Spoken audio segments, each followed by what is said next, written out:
ಶ್ರೀಗಣ vlog. ಎಲ್ಲರೂ ಹೇಗಿದ್ದೀರಾ? ಎಲ್ಲರೂ ತುಂಬಾ ಚೆನ್ನಾಗಿದ್ದೀರಾ ಅಂತ ಭಾವಿಸ್ತಾ ಇವತ್ತಿನ ವ್ಲಾಗ್ಗೆ ನಿಮ್ಮೆಲ್ಲರೂ ವೆಲ್ಕಮ್ ಮಾಡ್ತಾ ಇದ್ದೀನಿ. ಇವತ್ತಿನ ವ್ಲಾಗ್ ಬಗ್ಗೆ ಹೇಳಬೇಕು ಅಂತಂದ್ರೆ ಎಲ್ಲಿಗೆ ಹೋಗ್ತಾ ಇರೋದು?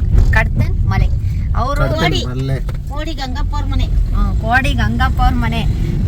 ಇದು ಕೋಡಿ ಗಂಗಪ್ಪ ಅವ್ರ ಮನೆ ಯಾರ್ದು ಅಂತಂದ್ರೆ ಇದು ನಮ್ಮತ್ತೆ ಅರುಣ್ ತಾಯಿ ಅವರ ಹುಟ್ಟಿದ ಮನೆಗೆ ಹೋಗ್ತಾ ಇದೀವಿ. ಸೊ ಇದು ಬಂದು ಯಾವ ಹಬ್ಬ? ಅಮಾವಾಸ್ಯೆ ಹಬ್ಬ.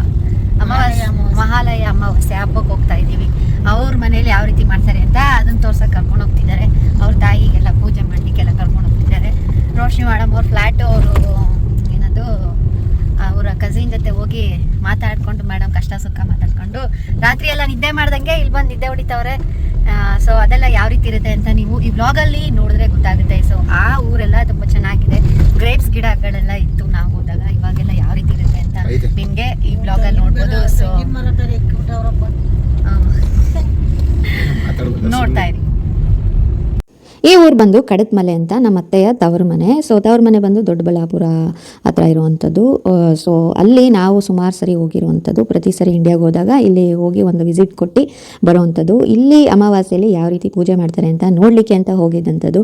ತುಂಬ ಚೆನ್ನಾಗಿ ವೆಲ್ಕಮ್ ಮಾಡಿದ್ರು, ತುಂಬ ಚೆನ್ನಾಗಿ ಕೂಡ ಮಾತಾಡ್ಸಿದ್ರು. ಎದ್ರು ಮೇಡಮ್ ಮೆಹಂದಿ ಎಲ್ಲ ಹಾಕೊಂಬಿಟ್ಟು ಅವ್ರ ದೊಡ್ಡಮ್ಮ ಮೆಹಂದಿ ಹಾಕಿದಾರಂತೆ. ಯೂಶಲಿ ಇಲ್ಲಿಂದ ಹೋಗಿದಂಥ ಬೇರೆ ಕಂಟ್ರಿಯಿಂದ ಹೋಗಿದಂಥ ಮಕ್ಕಳುಗಳು ಟೈಮ್ ತೊಗೊತಾರೆ, ಹುಷಾರು ತಪ್ತಾರೆ. ಮೇಡಮ್ ರೋಶ್ನಿಯವರಂತೂ ಫುಲ್ಲು ಫ್ಲೈಟ್ ಇಳಿದಿದ್ದ ತಕ್ಷಣದಿಂದ ಹಿಂಗೆ ಆಗ್ಬಿಡ್ತಾರೆ ಅಂತ. ಹಳ್ಳಿಗೆ ಹೋಗ್ಬಿಟ್ರಂತೂ ಸ್ವಯಂ ವಿಲೇಜ್ಗಳು ಆಗ್ಬಿಡ್ತಾಳೆ. ಕೂದಲೆಲ್ಲ ನೋಡಿ ಹೆಂಗಾಗೈತೆ, ಹಳ್ಳಿ ಹುಡುಗಿ ಥರ ಆಗ್ಬಿಟ್ಟವಳೆ. ಹೋಗಲ್ಲ ಹಿಡ್ಕೊಂಡು ನಡಿಯೇ.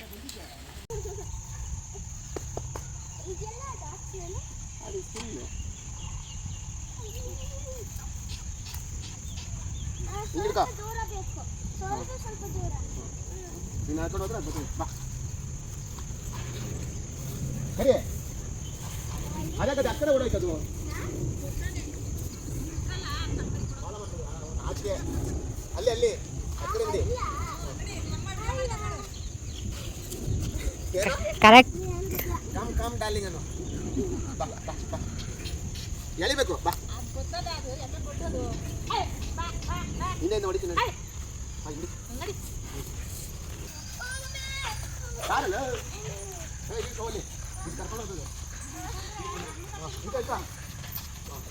ಅದೇ ಕರ್ಕೊಂಡು ಹೋಗ್ತದೆ. ಇಲ್ಲ ಅದ್ರ ಜೊತೆ ಕೈ ತೊಳ್ಕೊ ರೋಶಿನಿ. ರೋಶಿನಿ ನಾಯಿ ಮುಟ್ಟನ್ನ ಕೈ ತೊಳಿಬೇಕು. ಇನ್ನೊಂದಾಗ ವಿಡಿಯೋದಲ್ಲಿ ಏನು ಹಿಡಿತಾವಳೆ ನಾಯಿಗೆ ಅಲ್ಲಿ ಅಲ್ಲಿ ಕೂತ್ಕೊಂಡು ಏನು ಆಯ್ತಾಗ್ತಾವಳೆ. ಗಂಟ್ಲ ಹಿಡ್ಕೊಂಬೋದಾಗಿತ್ತು.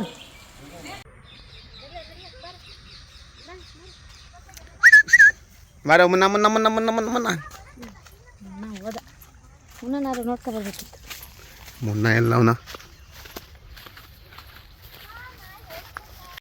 ಈ ತೋಟ ಎಲ್ಲ ಬಂದು ನಮ್ಮ ಅತ್ತೆಯವರ ಅಣ್ಣಂದೇ. ಇದು ಫುಲ್ಲು ಎಲ್ಲ ಜಾಗದಲ್ಲೂ ಇದು ಸೀಬೆಹಣ್ಣು ಹಾಕಿರೋವಂಥದ್ದು. ಸೀಬೆಹಣ್ಣು ಬಂದು ರೆಡ್ ಸೀಬೆಹಣ್ಣು ಬರುತ್ತಲ್ಲ, ಆ ಸೀಬೆಹಣ್ಣು ಟೇಸ್ಟ್ ಅಷ್ಟರಲ್ಲೇ ಇದ್ರೂ ಬಟ್ ಕಾಯಿ ಮಾತ್ರ ಸಿಕ್ಕಾಬಟ್ಟೆ ದಪ್ಪದಾಗಿರುತ್ತೆ. ನಾವು ಪ್ರತಿ ಸರಿ ಹೋದಾಗೂ ಈ ತೋಟಕ್ಕೆಲ್ಲ ಹೋಗಿ ಬರೋವಂಥದ್ದು. ಅರುಣ್ ಚೈಲ್ಡ್ಹುಡ್ ಬಂದು ಫುಲ್ಲು ಈ ತೋಟಗಳಲ್ಲಿ ಫುಲ್ಲು ಅವ್ರ ಚೈಲ್ಡ್ಹುಡ್ ಫುಲ್ಲು ಎಲ್ಲ ಈ ಊರಲ್ಲೇ ಕಳೆದಿರೋದಂತೆ.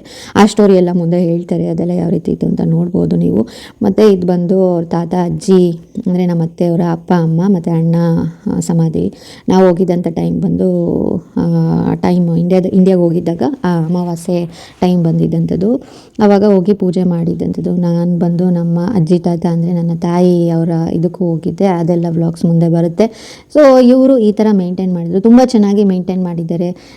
ಇರಬೇಕಾದ್ರೆ ಎಲ್ಲ ಸತ್ತ ಮೇಲೂ ಯಾವ ರೀತಿ ನೋಡ್ಕೊತಾರೆ ಅನ್ನೋದು ತುಂಬಾ ಇಂಪಾರ್ಟೆಂಟ್ ಆಗುತ್ತೆ. ಸತ್ತ ಮೇಲೆ ಅವರ ಸಮಾಧಿ ಹತ್ರ ಇರೋವಂಥ ಗಲೀಜನ್ನೆಲ್ಲ ಕ್ಲೀನ್ ಮಾಡಿ, ಪ್ರತಿ ಸರಿ ಕ್ಲೀನ್ ಮಾಡಲಿಕ್ಕಾಗಲಿಲ್ಲ ಅಂದರೂ ಈ ಥರ ಟೈಮ್ಗಳಲ್ಲಿ ನೀಟಾಗಿ ಕ್ಲೀನ್ ಮಾಡಿ ಅವ್ರನ್ನ ನೆನೆದು ಅವ್ರಿಗೆ ಪೂಜೆ ಮಾಡೋವಂಥದ್ದು. ಆವಾಗ ಸಿಗೋವಂಥ ಆಶೀರ್ವಾದ ತುಂಬಾ ಒಳ್ಳೆಯದು.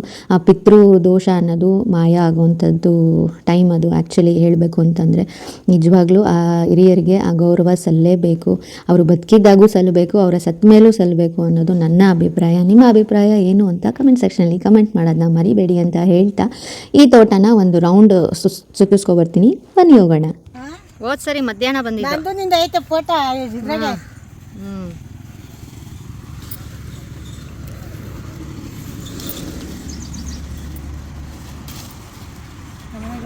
ಅನ್ಕಿಟ್ಕೊಂಡಿದ್ಯಾ ಅಂತ. ಅಲ್ಲೊಂದೈತೆ.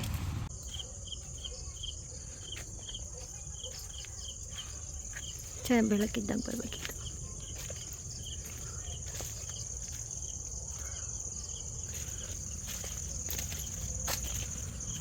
ಅವಾಗ ನಾವು ಚಿಕ್ಕ ಹುಡುಗರಿದ್ದಾಗ ಇವೆಲ್ಲ ಜ್ಞಾಪನ ಹಿಂಗೆ ಹೇಳಿದ್ದೀನಿ. ಹಾವು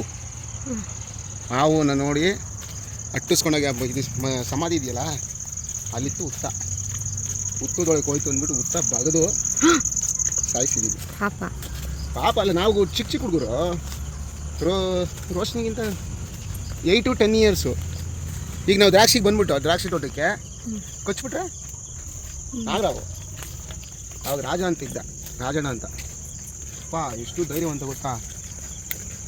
ಅವ್ರ ಅಗ್ಲ ಮೇಲೆಲ್ಲ ಎಸ್ಸಿ, ಬಟ್ ಇದು ದನಿನ ಮನೆ ಇತ್ತಲ್ಲ ಅಷ್ಟಿದ್ರು ಕೂಡ ಒಳಗೆ ಅದು ಹೊಸ್ಲು ದಾಟಿ ಒಳಗೆ ಬರ್ತಿರ್ಲಿಲ್ಲ. ನಾವು ಅವ್ರ ಜೊತೆಲ್ಲ ಮಲಿಕೊಂತಿದ್ದು. ಒಂದು ಏರಿಯಾ ಬಂದು ಅಂದರೆ ಇಷ್ಟು ಜಮೀನು ಬಂದು ಸೀಬೆ ಹಣ್ಣಿನಂಥ ಗಿಡಗಳನ್ನ ಹಾಕಿರೋವಂಥದ್ದು. ಮತ್ತು ಒಂದು ಏರಿಯಾದಲ್ಲಿ ಫುಲ್ಲು ದ್ರಾಕ್ಷಿ ತೋಟ. ನಾನು ಯಾವತ್ತೂ ಹಣ್ಣಾದಾಗ ಹೋಗಿಲ್ಲ, ಅದು ಕಾಯಿ ಇದ್ದಾಗೆ ಯಾವಾಗಲೂ ನಾವು ರಜಕ್ಕೆ ಹೋಗಿದ್ದಂಥದ್ದು. ಇಲ್ಲಿ ಅರುಣ್ ಬಂದು ಇದು ಚೈಲ್ಡ್ಹುಡ್ ಮೆಮೊರೀಸ್. ನಿಜವಾಗ್ಲೂ ನಾವು ಸ್ಕೂಲ್ಗೆ ಹೋಗ್ತಿದ್ದಾಗ ಅದು ಎಷ್ಟೇ ತಿಂದ್ಬಿಟ್ಟಿದ್ದೀವೋ. ಇವಾಗಂತೂ ಸ್ಕೂಲ್ಗಳ ಹತ್ರ ಎಲ್ಲ ಜಂಕ್ ಫುಡ್ಸ್ನ ಮಾಡ್ತಾರೆ. ಅವಾಗಂತೂ ಈ ಥರ ಕಾಯಿಗಳು, ಸೇಬೆಹಣ್ಣು, ಮಾವಿನಕಾಯಿ, ಇದನ್ನು ನೆಲ್ಲಿಕಾಯಿ ಅಂತ ಹೇಳ್ತೀವಿ. ತುಂಬಾ ಚೆನ್ನಾಗಿರುತ್ತೆ. ಉಪ್ಪು ಖಾರ ಹಾಕ್ಕೊಂಡು ತಿಂದರೆ ಅಪ್ಪ, ಆ ಚೈಲ್ಡ್ಹುಡ್ ಮೆಮೊರೀಸ್ ಎಲ್ಲ ಮತ್ತೆ ಇದನ್ನು ನೋಡ್ತಾ ಇದ್ರೆ ಮರುಕಳಿಸ್ತಾ ಇದೆ.